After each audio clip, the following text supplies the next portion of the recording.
ओम नमो नारायण भक्तों, जय श्री कृष्णा, जय सिया राम। आज मैं आपसे बहुत ही विस्तार से और गहराई के साथ चर्चा करने जा रहा हूं 3 मार्च 2026 को पड़ने वाले चंद्र ग्रहण और फाल्गुन पूर्णिमा के इस महासंयोग के बारे में। यह दिन अपने आप में बेहद अलौकिक और शक्तिशाली है, क्योंकि एक तरफ जहां होली जैसा पावन पर्व और पूर्णिमा तिथि का अद्भुत संयोग बन रहा है, वहीं दूसरी तरफ इस साल का पहला चंद्र ग्रहण भी लगने जा रहा है। भारतीय संस्कृति में हजारों वर्षों से हमारे ऋषि मुनि इस खगोलीय घटना के आध्यात्मिक और वैज्ञानिक दोनों पहलुओं पर ध्यान देते आए हैं। यह केवल एक खगोलीय घटना नहीं, बल्कि एक आध्यात्मिक चेतावनी भी मानी जाती है। ऐसे दुर्लभ संयोग में ग्रहण के नियम, सूतक काल का सटीक समय और इसके असर को बारीकी से समझना हम सभी के लिए अत्यंत अनिवार्य हो जाता है, ताकि हम स्मार्ट तरीके से और वैदिक नियमों के अनुसार इसका सामना कर सकें। मेरा आपसे करबद्ध अनुरोध है कि इस आध्यात्मिक और ज्ञानवर्धक जानकारी को बहुत ही ध्यान से और अंत तक सुनें, ताकि आप और आपका परिवार इस ग्रहण के दुष्प्रभावों से पूरी तरह से बच सके और ईश्वरीय कृपा प्राप्त कर सके। वैज्ञानिक दृष्टिकोण से देखें तो चंद्र ग्रहण तब होता है जब पृथ्वी सूर्य और चंद्रमा के बीच में आ जाती है, जिससे सूर्य की किरणें चंद्रमा तक नहीं पहुंच पाती। इस समय पृथ्वी की छाया चंद्रमा पर पड़ती है और चंद्रमा का प्रकाश फीका हो जाता है। वहीं अगर हम अपने पुराणों और शास्त्रों की बात करें तो इसकी कथा अत्यंत रोचक और प्रेरणादायक है। पुराणों में वर्णित है कि एक समय था जब देवता और असुर दोनों अमृत प्राप्त करने के लिए समुद्र मंथन कर रहे थे। उस समय भगवान विष्णु ने मोहिनी रूप धारण किया और असुरों को छलकर देवताओं में अमृत वितरण करना शुरू किया। लेकिन असुर स्वर भानु ने रूप बदलकर छल पूर्वक अमृत पी लिया, परंतु सूर्य देव और चंद्रदेव ने उसे पहचान लिया और भगवान विष्णु को बता दिया। इसके फलस्वरूप भगवान विष्णु ने अपने सुदर्शन चक्र से उसका सिर धड़ से अलग कर दिया। अमृत पान करने के कारण वह मरा नहीं, बल्कि उसके सिर को राहु और धड़ को केतु कहा गया। यह दोनों ग्रह सूर्य और चंद्रमा के शत्रु बन गए। यही कारण है कि राहु चंद्रमा को निगलने का प्रयास करता है, जिससे चंद्र ग्रहण की स्थिति उत्पन्न होती है। परंतु चंद्रमा अमृत से बना है, इसलिए राहु उसे पूरी तरह से नहीं निगल पाता और समय के साथ चंद्रमा राहु के मुख से निकल आता है। यही चंद्र ग्रहण का सबसे बड़ा आध्यात्मिक रहस्य है। सबसे पहले मैं आपको इस चंद्र ग्रहण के सटीक समय और सूतक काल की संपूर्ण जानकारी विस्तार। ग्रहण के समय निकलने वाली विकिरण किरणें नकारात्मक ऊर्जा का संचार करती हैं। शास्त्रों में इसे अशुभ समय माना गया है, जिसे सूतक काल कहा जाता है। यह सूतक काल ब्रह्मांडीय अशुद्धि का समय है, जब नकारात्मक ऊर्जा अपने चरम पर होती है। चंद्र ग्रहण का सूतक ग्रहण शुरू होने से लगभग 9 घंटे पहले लग जाता है। सूतक काल शुरू होते ही किसी भी तरह के शुभ कार्य, नए काम की शुरुआत और भगवान की मूर्तियों का स्पर्श पूर्णतया वर्जित हो जाता है। इस दौरान घर में विशेष शांति का वातावरण बना रहना चाहिए। जैसे ही सूतक लगे, अपने घर के मंदिर के कपाट तुरंत बंद कर दें या वहां एक साफ पर्दा डाल दें, जिससे भगवान पर ग्रहण की छाया न पड़े, क्योंकि यह समय देवताओं के विश्राम का माना गया है। सूतक काल और ग्रहण के इस पूरे समय के दौरान आपको कुछ विशेष नियमों का पालन बड़ी कड़ाई से करना चाहिए। ग्रहण के दौरान घर के अंदर किसी भी प्रकार का भोजन पकाना और खाना दोनों ही शास्त्रों में निषिद्ध बताए गए हैं, क्योंकि इस समय भोजन अशुद्ध हो जाता है। हालांकि बीमार व्यक्तियों, वृद्धों और छोटे बच्चों के लिए यह नियम लागू नहीं होता है।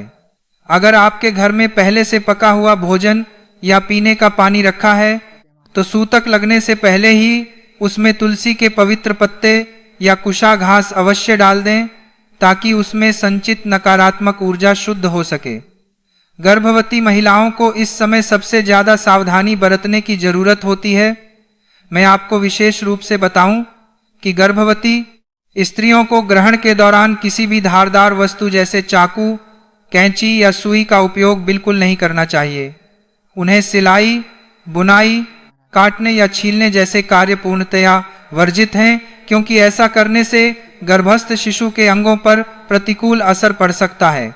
उन्हें पूरी तरह से घर के अंदर ही सुरक्षित रहना चाहिए और अपने शरीर पर ग्रहण की छाया नहीं पड़ने देनी चाहिए। ग्रहण के समय अशांति और नकारात्मक ऊर्जा का प्रभाव सबसे अधिक होता है, इसलिए इस दौरान किए गए उपाय और मंत्र जाप कई गुना ज्यादा फलदायी होते हैं। जिस समय ग्रहण चल रहा हो उस समय आपको अपने पूजा स्थान के पास बैठकर अपने इष्ट देव का ध्यान करना चाहिए। आप ओम सोम सोमाय नमः, ओम चंद्रमसे नमः या फिर ओम नमो भगवते वासुदेवाय मंत्र का निरंतर मानसिक जाप कर सकते हैं। इसके अलावा अगर आपके जीवन में धन संबंधी परेशानियां हैं या शत्रु आपको बेवजह परेशान कर रहे हैं तो ग्रहण के दौरान शिव चालीसा या हनुमान चालीसा का पाठ करना अत्यंत शुभ और चमत्कारिक माना जाता है। ग्रहण काल में किसी भी प्रकार का क्रोध, लोभ, हिंसा और दूसरों की निंदा करने से पूरी तरह बचें। शारीरिक संबंध बनाना इस दौरान पूरी तरह से वर्जित है, क्योंकि इससे होने वाली संतान को जीवन में अनेक प्रकार की समस्याएं आने का खतरा रहता है। ग्रहण को नंगी आंखों से भी नहीं देखना चाहिए, क्योंकि इससे नकारात्मक किरणों का प्रभाव सीधे शरीर पर पड़ता है। अपने मन को एकदम शांत रखें और इस समय को आध्यात्मिक साधना का पर्व मानते हुए अपने कर्मों का आत्ममंथन करें। जब रात 1 ग्रहण का मोक्ष हो जाए यानी 6:26 पर यानी ग्रहण पूरी तरह से समाप्त हो जाए तो उसके बाद पूरे घर और स्वयं की शुद्धि करना सबसे ज्यादा जरूरी होता है। जो व्यक्ति ग्रहण के दौरान या उसके बाद स्नान नहीं करता उसके ऊपर राहु काल का प्रभाव पड़ने लगता है, जिससे शनिदेव उसकी कुंडली में दोष लगाते हैं और जीवन में भारी संकट उत्पन्न होता है। स्नान करते समय आपको केवल सादे पानी से नहीं नहाना है, बल्कि शास्त्रों के अनुसार स्नान के जल में तुलसी के पत्ते, हल्दी और थोड़ा सा गेरू अवश्य मिलाना चाहिए।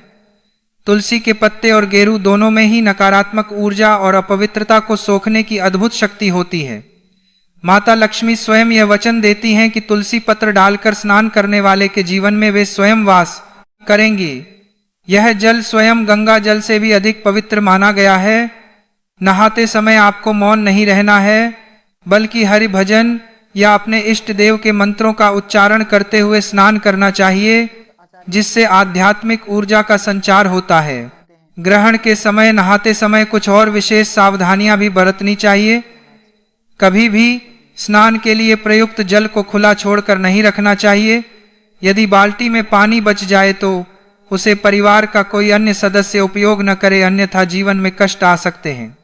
स्नान के बाद बाल्टी को हमेशा उल्टा करके रखना चाहिए ताकि उसमें पानी खड़ा न रहे। साथ ही पुरुष और महिला दोनों को अपने अंतर्वस्त्र स्वयं ही धोने चाहिए। इन्हें किसी अन्य व्यक्ति या स्त्री से धुलवाना अशुभ माना गया है। रात्रि के समय गीले अंतर्वस्त्र घर में बिल्कुल नहीं छोड़ने चाहिए, क्योंकि इससे नकारात्मक शक्तियों का प्रवेश होता है। नहाने के बाद पैरों को धोना भी वर्जित है। यदि आप नदी में स्नान कर रहे हैं तो सबसे पहले नदी माता को प्रणाम करें और स्नान के पश्चात सूर्य देव को जल अर्पित करें। एक साथ अनेक व्यक्तियों का स्नान करना विशेषकर महिलाओं के लिए वर्जित है। नहाते समय अपना मुख कभी भी दक्षिण दिशा की ओर न करें, क्योंकि यह पितरों की दिशा है और ऐसा करने से पितृदोष उत्पन्न होता है। इसके साथ ही छोटे बच्चों को नहाने के तुरंत बाद काला टीका या काला धागा अवश्य पहनाना चाहिए, ताकि वे नकारात्मक शक्तियों से सुरक्षित रहें। स्नान पूर्ण करने के बाद भी आपको कुछ सख्त नियमों का पालन करना है। सुहागन महिलाओं को नहाकर आने के तुरंत बाद सिंदूर बिल्कुल नहीं लगाना चाहिए। बाल गीली अवस्था में सिंदूर लगाने से पति की आयु कम होती और नकारात्मक प्रभाव पड़ता है, इसलिए बाल पूरी तरह सूखने के पश्चात ही सिंदूर लगाना चाहिए। खुले बाल रखने से नकारात्मक शक्तियां जल्दी प्रवेश कर जाती हैं, अतः बालों को सुखाकर बांध लेना चाहिए। नहाने के तुरंत बाद नुकीली चीजों जैसे नेल कटर का प्रयोग भी वर्जित है। अग्नि का स्पर्श ग्रहण के तुरंत बाद करना भी निषिद्ध है। नहाने के बाद भूखे पेट अग्नि या चूल्हे को स्पर्श नहीं करना चाहिए। इसके बजाय पहले एक दाना या फल खाकर माता अन्नपूर्णा से प्रार्थना करके ही चूल्हा छूना चाहिए। इससे घर में समृद्धि और मंगल कार्य होते हैं। स्नान के पश्चात घर की साफ सफाई और शुद्धिकरण का कार्य अत्यंत महत्वपूर्ण है। ग्रहण समाप्त होने के बाद जब आप अपने घर में पोछा लगाएं तो पोछे के पानी में थोड़ा सा सेंधा नमक और कुछ बूंदें शुद्ध गंगा जल की अवश्य डाल लेनी चाहिए। इससे घर के पानी कोने कोने में छुपी हुई राहु और केतु की दूषित तरंगे तुरंत बाहर निकल जाती हैं। इसके बाद अपने घर के मंदिर की अच्छी तरह से सफाई करें। भगवान के श्री विग्रह को गंगा जल से स्नान कराएं और उन्हें नए या धुले हुए स्वच्छ वस्त्र पहनाएं। यह सारी शुद्धि प्रक्रिया पूर्ण होने के बाद आपको बिल्कुल ताजा और नया भोजन पकाना चाहिए। जो भोजन ग्रहण से पहले का रखा हो उसे गाय या किसी जानवर को दे देना ही उचित है। ताजा भोजन बनाने के बाद सबसे पहले एक रोटी गाय के लिए निकालें और उसे गुड़ के साथ गाय को प्रेम पूर्वक खिलाएं। ग्रहण के बाद दान पुण्य का बहुत बड़ा महत्व शास्त्रों में बताया गया है, इसलिए सफेद वस्तुओं जैसे चावल, दूध, चीनी, सफेद कपड़े और अपनी क्षमता के अनुसार दक्षिणा का दान किसी ब्राह्मण या जरूरतमंद को अवश्य करें। अंत में पूर्णिमा की इस शुभ संध्या पर अपने घर के आंगन या तुलसी के पास घी का एक दीपक जरूर जलाएं, जिससे आपके जीवन का सारा अंधकार हमेशा के लिए दूर हो। इस साल का चंद्र ग्रहण अपने साथ बेहद ही श्रेष्ठ एवं शुभ और साथ ही संवेदनशील योग को लेकर आया है, जिसमें कि विशेष रूप से कुछ ऐसे खगोलीय योग बन रहे हैं जिनका प्रभाव हमारे भाग्य और मनोवृत्ति पर गहरा होगा। दोस्तों, 3 मार्च 2026 का चंद्र ग्रहण जो इस बार होगा, उस दिन शिव योग, धन योग, नक्षत्र योग, अमृत सिद्धि योग और महालक्ष्मी योग का एक साथ निर्माण हो रहा है। इस बार का चंद्र ग्रहण और भी खास है क्योंकि यह पूर्ण चंद्र ग्रहण ब्लड मून के रूप में भारत में दिखाई देगा। जब पृथ्वी सूर्य और चंद्रमा के बीच आ जाती है तब सूर्य की लाल किरणें पृथ्वी के वायुमंडल से मुड़कर चंद्रमा पर पड़ती हैं और चंद्रमा रक्तवर्णी दिखाई देता है। लेकिन सनातन परंपरा केवल इसे खगोलीय घटना नहीं मानती, यह मन के गहन स्तर पर होने वाले परिवर्तन का संकेत भी है। चंद्रमा मन का कारक है और जब उसका प्रकाश ढक जाता है तो समझ लीजिए भीतर के भाव भी उथल पुथल से गुजर सकते हैं।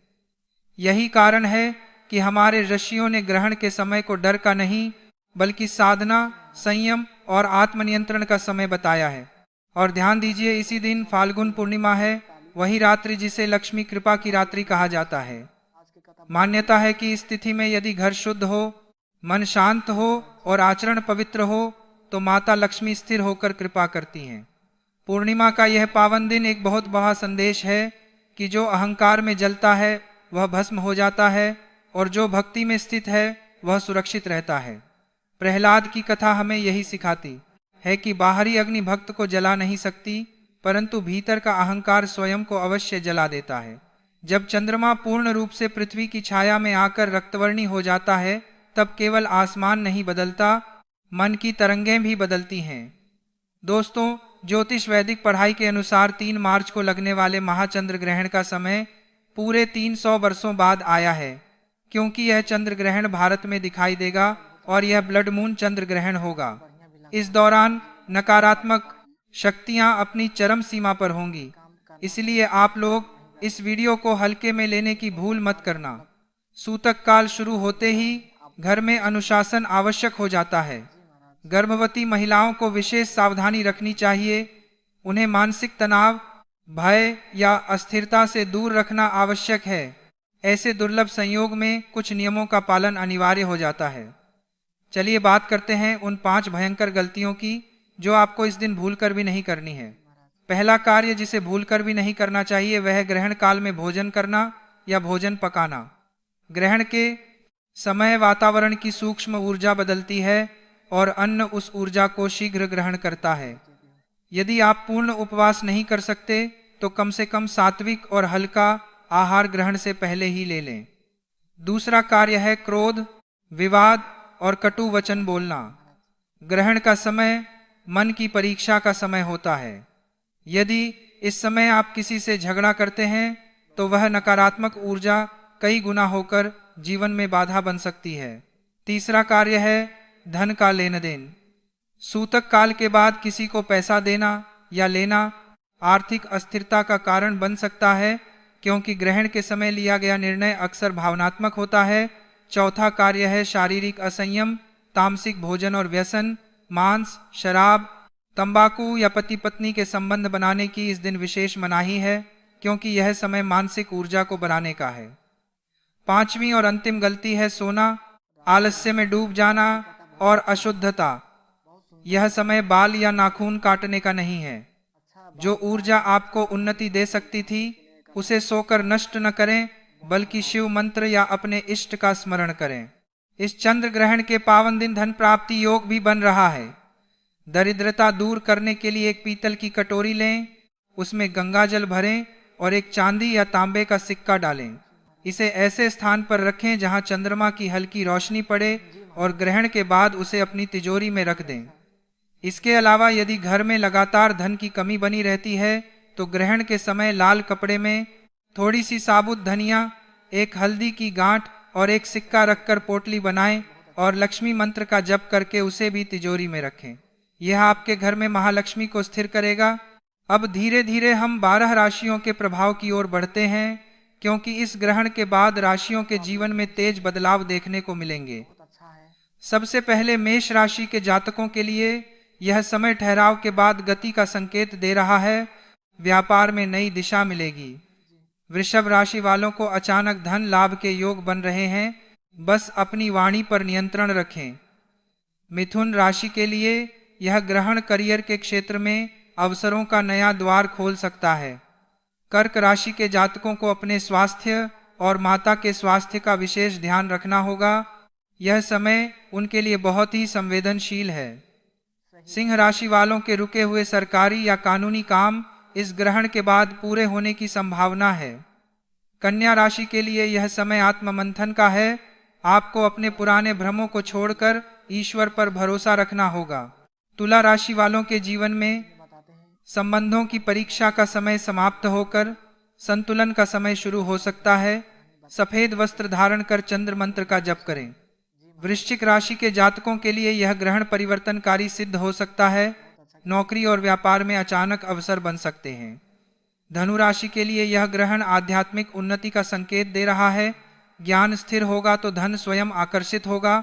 मकर राशि के जातकों के लिए यह समय आर्थिक पुनर्गठन का हो सकता है। कर्ज उतरने की प्रक्रिया शुरू होगी, बस धन का लेन देन न करें। कुंभ राशि वालों के लिए यह सामाजिक प्रतिष्ठा में वृद्धि का संकेत दे सकता है। गरीब को सफेद वस्त्र या चावल का दान करें। और मीन राशि के जातकों के लिए यह ग्रहण भावनात्मक संतुलन की परीक्षा ले सकता है। उन्हें विशेष रूप से ध्यान और जप करना चाहिए। अब बात करते हैं उस सबसे अचूक और रहस्यमयी उपाय की, जिसे ग्रहण वाले दिन करने से 7 जन्मों की दरिद्रता भी मिट जाती है। ग्रहण के दिन शाम को या अगले दिन प्रातः काले या भूरे कुत्ते को सरसों का तेल लगी हुई रोटी खिलाएं। कुत्ता केतु और भैरव का प्रतीक माना जाता है और उसे भोजन कराने से राहु केतु के सभी अदृश्य अवरोध शांत हो जाते हैं। भक्तों, यह रात्रि केवल डरने की नहीं है बल्कि जागने की है। जब आकाश में रक्तिम चंद्रमा दिखाई देगा तब समझ लीजिए कि प्रकृति आपको संकेत दे रही है कि जो भीतर अशुद्ध है उसे जला दो। ग्रहण समाप्त होने के बाद पूरे घर में गंगा जल का छिड़काव करें।